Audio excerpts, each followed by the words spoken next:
मला असं वाटतं की वंचितचा निर्णय जो आहे तो योग्यच निर्णय आहे. कारण वंचितने मल्लिकार्जुन खरगे यांना पत्र लिहिलं होतं.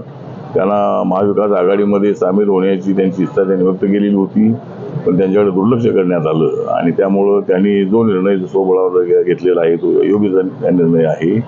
त्यामुळं त्या ठिकाणी काय दुसरा काही इलाज अजिबात नाही आहे. आणि ही जी महाविकास आघाडी आहे म्हणजे यांना विकासच करता आला नाही, तरी महाविकास काय करणार आहे. ज्यावेळेला हातात सत्ता होती त्यावेळेला डेव्हलपमेंट करता आली नाही, पण 10 वर्षामध्ये आपल्याला बदल जो आहे तो बदल जाणवत आहे आणि अनेक ठिकाणी आपल्याला बदलाची प्रक्रिया आपल्याला पाहायला मिळते आहे. त्यामुळं मला असं वाटतं की आज तर देशासमोर दुसरा पर्याय नाही, नरेंद्र मोदी हाच एक मोठा पर्याय आहे. मला वाटतं की बच्चू कडू यांची समजूत त्यांनी येईल, कारण आता बच्चू कडू आणि राणा दाम्पत्याचा वाद जुनाच आहे. त्यामुळं त्यांचा विषय काय तिथे लोकसभा यांचा मागण्याचा अजिबात नव्हताही, पण ते आता ते वर्ध्यामधून लढणार असं म्हणत आहेत.